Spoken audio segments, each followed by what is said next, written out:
Bible कहती पौलुस और जो सिलास थे और जो पतरस और यूहन्ना थे, अगर आप सबकी लाइफ देखो तो लिखा जब प्रार्थना करने के लिए परमेश्वर के घर में जा रहे थे तो रास्ते में लंगड़ा चलाया उन्होंने, क्योंकि प्रार्थना करने का एक मूल्य था, एक प्राइस, एक मूल्य अदा करते थे प्रभु को वो अपना टाइम देके।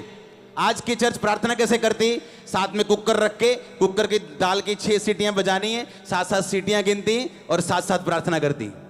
सोचो क्या आत्मा काम करेगा, क्या कोई लंगड़ा चलेगा, कितनी की हीलिंग हो जाएगी चर्च में। अगर खुदा को टाइम नहीं देंगे, प्राइस नहीं पे करेंगे, मूल्य अदा नहीं करेंगे। साल्वेशन फ्री है, पर आपने आपको अपनी डेस्टिनी मंजिल में घुसाने के लिए आपको मूल्य अदा करना पड़ेगा। मुक्ति फ्री है, मुक्ति का कोई पैसा नहीं, कुछ नहीं करना, आओ ग्रहण करो। पर जो कुछ प्रभु आपके लाइफ से चाहता है, किसी को सामर्थ देना चाहता है, किसी को फाइनेंस में बढ़ाना चाहता है, किसी को हील करना चाहता है, अब आपको अपनी डेस्टिनी पे काम करना है। आमीन। प्रार्थना करनी, चर्च जाना है, वचन सुनना है, पवित्रता में बढ़ना है, आपको आगे जाना है, विरोध का होने के बावजूद भी पीछे नहीं हटना, खुदा में बढ़ते जाना। अगर आप वहां जाना चाहते हो जहां खुदा ने आपको जाने के लिए बुलाया, पर मूल्य अदा करने के लिए कोई चर्च तैयार नहीं। जब स्पीड ब्रेकर आ जाए तो खुदा को बोलते हैं ये क्या हो गया, ये तो हमें नहीं चाहिए, हमें तो स्पीड वाली जूम वाली गाड़ी चाहिए, बस गाड़ी हमारी रुकनी नहीं चाहिए। जब हम चर्च ओपन करें तो हमें भी खामबरा के जैसे बढ़ना है। हर बंदा हर तरह से एक ही तरह से नहीं बुलाया गया। आमीन। हर बंदे की बुलाहट अलग है, हर बंदे को तैयार करने का परमेश्वर का तरीका अलग है। हर बंदे की टेस्टिमनी अगर एक सी हो जाएगी तो दुनिया बोर हो जाएगी, सबकी शक्लें अगर एक सी हो जाएंगी तो दुनिया बोर हो जाएगी, सबकी बोली अगर एक हो जाएगी दुनिया बोर हो जाएगी। उसने हर बंदे को अलग टेस्टिमनी दी है। एक घर में अगर किसी का पति बदल गया तो हो सकता है दूसरे घर में किसी का पति ना बदला हो, पर उसके बाद फाइनेंस की ब्लेसिंग हो और इसके पास ना हो, और उसके बाद उसी के पास फाइनेंस की भी आएगी और उसका पति भी बदलेगा। लेकिन टाइम की बात है, बाइबल कहती है। और ये परमेश्वर पे निर्भर करता है जिसने आपको अपने पास बुलाया कि वो कौन सी गवाही आपको कब दे, लेकिन आपने मेहनत करनी और मूल्य अदा करना छोड़ना नहीं। हालेलुया। अगर सब अमीर घर में पैदा होते तो क्या होता, अगर सब गरीब में होते तो क्या होता। परमेश्वर ने अलग अलग तरह से आपको भेजा दुनिया में।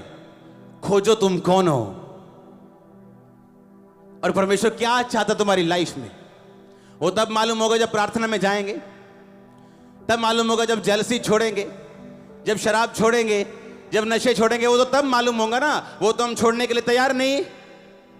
और खुदा का आत्मा जब बात करता है, आप जानते हैं खुदावन सबसे बात करता है, सब लोगों से। प्रोफेट से वो अलग तरह से करता है, खुदा के दासों से वो अलग तरह से करता है, वो एक अलग टॉपिक है। लेकिन हर एक को उसका आत्मा अगुवाई करता है, लेकिन वो व्यक्ति नहीं सुन सकता जो शरीर में है। और जब शरीर में व्यक्ति होता है, परमेश्वर की बात सुनता नहीं, तो वचन पूरा नहीं होता। जहां कहीं मेरा आत्मा है वहां क्या है? आजादी। क्योंकि आत्मा जहां होगा वो बात करेगा। जब आप बात सुनेंगे आत्मा की, आप आजादी पाएंगे। सोचो, इमेजिन करो अगर वो परिवार चला जाता, बोलता सही बात है, जब से हम गए हैं 3 महीने दुखी हो गए हम तो, क्योंकि शैतान नहीं चाहता आप परमानेंट फ्री हो जाओ। वो आपको थोड़े थोड़ा देके आपको रखना चाहता है अपने पास, लेकिन जब आप उसके चंगुल से छूटने लगोगे वो आपको तंग करने की कोशिश करेगा। उस तंगी में अगर आप रह पाए और खड़े हो पाए, वो तंगी सदा के लिए उसके पर खच्चे उड़ने वाले, ब्लास्ट होने वाले हैं।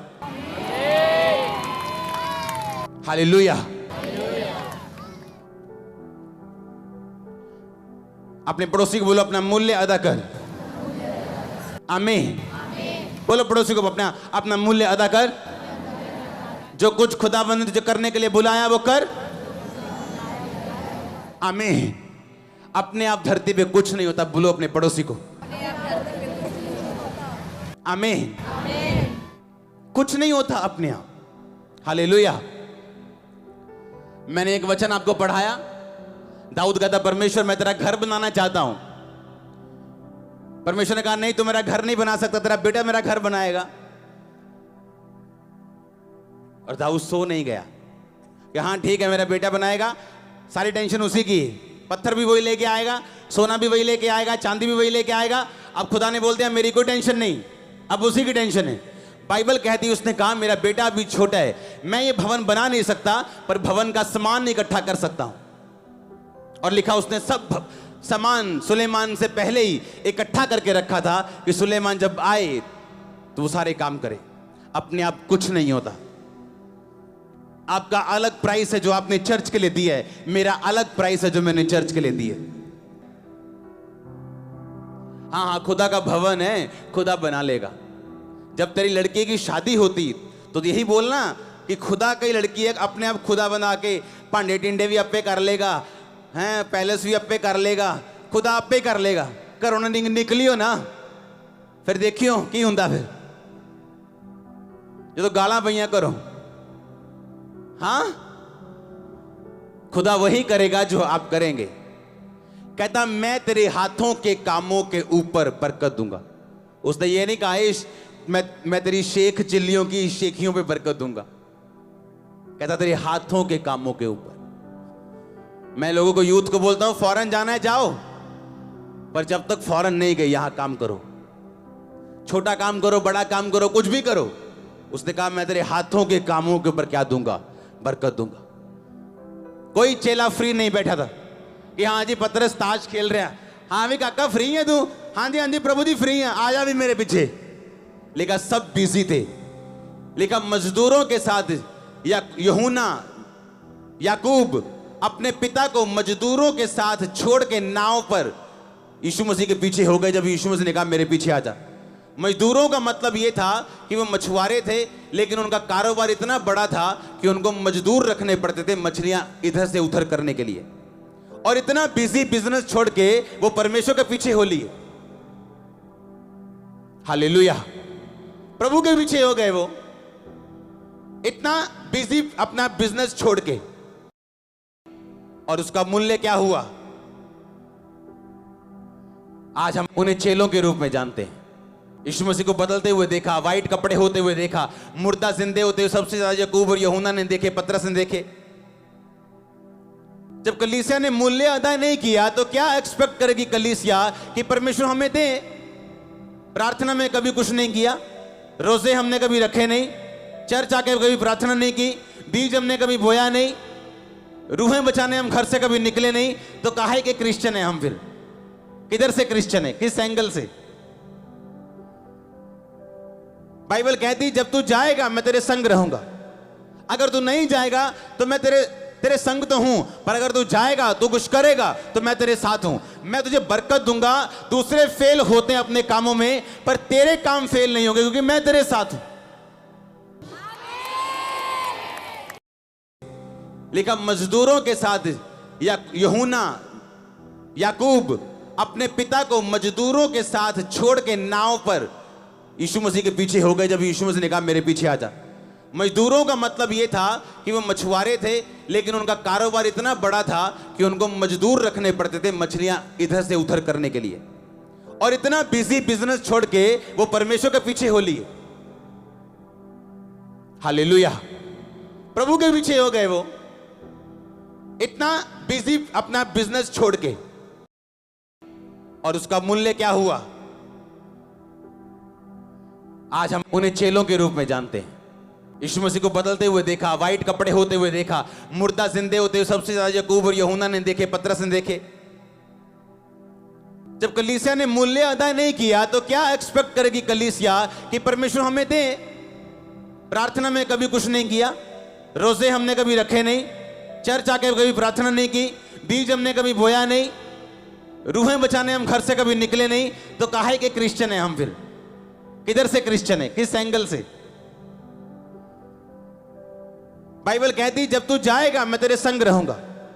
अगर तू नहीं जाएगा तो मैं तेरे संग तो हूं, पर अगर तू जाएगा तू कुछ करेगा तो मैं तेरे साथ हूं। मैं तुझे बरकत दूंगा। दूसरे फेल होते हैं अपने कामों में, पर तेरे काम फेल नहीं होंगे क्योंकि मैं तेरे साथ हूं। मैं तेरे हाथों के कामों की बरकत दूंगा। सबके हाथों के कामों के ऊपर बरकत नहीं है। लोग बड़े इंटेलिजेंट है, फेल हो जाते हैं, बड़े पढ़े लिखे फेल हो जाते हैं, पर परमेश्वर ने कहा मैं तुम्हारे साथ हूं और मैं तुम्हें बरकत दूंगा। आमीन। पर क्या मूल्य अदा करने के लिए हम तैयार हैं? अपनी लाइफ में कितने ऐसे इंसिडेंट जहां आप लोगों पे केस कर सकते हैं, उनको ठोक सकते हैं जेलों में, आप नहीं करते हो। क्यों? ये आपका मूल्य है परमेश्वर में। वो आप पे भरोसा रखे आपको और मसा देने के लिए, आपको और अनॉइंटिंग देने के लिए। आप पाप कर सकते हो, किसी को मालूम नहीं होगा, पर आप व्यभिचार में नहीं है, आप चोरी में नहीं है, आप चकारी में नहीं है। वो आपको देखता है गुप्त में और पब्लिकली आपको रिवॉर्ड देता है। हालेलुया। बोलो अपने पड़ोसी को, बोलो अपना मूल्य अदा कर।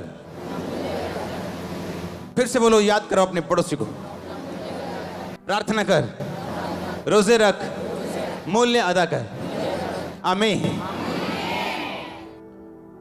आज से जब स्पीड ब्रेकर आपकी लाइफ में आए तो उसका थैंक्स करना। वो थोड़ी देर के लिए आपकी स्पीड कम करता है, बंद नहीं करता आपकी गाड़ी को। आपकी गाड़ियां बंद नहीं हुई हैं, वो किसी एक्सीडेंट से बचाने के लिए था। वो दूत आपकी स्पीड को बढ़ाएगा।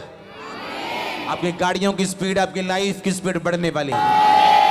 आपके चर्च की स्पीड, क्रूसेड्स की स्पीड बढ़ने वाली, चर्च रूहें बचाने की स्पीड बढ़ने वाली, वो चंगाई की स्पीड बढ़ने वाली, रिकवरी की स्पीड बढ़ने वाली, फैमिली साल्वेशन की स्पीड बढ़ने वाली। आमीन। आशीष आपके छुटकारे की स्पीड बढ़ने वाली। आप गवाहियों की स्पीड को बढ़ता हुआ, ग्रेस को बढ़ता हुआ, ताकत को बढ़ता हुआ देखने वाले। मैं यीशु मसीह की ग्रेस को आपकी लाइफ के ऊपर रिलीज करता हूं, उसके मस्से को आपकी लाइफ के ऊपर रिलीज करता हूं। मैंने कहा उसके मस्से को आपकी लाइफ के ऊपर रिलीज करता हूं। आमीन। आशीषों की चर्च। हालेलुया। जोर से बोलो हालेलुया। आप तैयार हैं खुदावंद के वचन को मानने के लिए? इजरायली इतिहास में सबसे सुंदर भवन दिखा सुलेमान के टाइम में। सबसे अधिक सुंदर, सबसे अधिक महंगा वो एक भवन था जो दुनिया में सबसे अधिक महंगा किसी परमेश्वर का भवन था। और उसकी तैयारी दाऊद ने की थी, बनाया सुलेमान ने। आराम से नहीं बैठे वो। हालेलुया। अपने डेस्टिनी के लिए काम किया, जो वो करना चाहते थे उन्होंने किया, और परमेश्वर उनके हाथों के ऊपर बरकत दी। कितनी वैल्यू है आपकी अच्छी संगति में जाने के लिए, कितनी वैल्यू है प्रार्थना लाइफ की, कितनी वैल्यू है रोजे रखने की, कितनी वैल्यू है बाइबल पढ़ने की आपकी लाइफ में। वो निर्धारित करेगी आपकी जिंदगी कैसी होगी। आप इमेजिन करो, बंदा बाइबल पढ़ रहा है, पता कैसे? मोबाइल से बाइबल पढ़ते, मोबाइल से। वे फोन है, हाँ जी भाजी मैं करता हूं, 1 मिनट। क्या बाइबल पढ़ते हो तुम?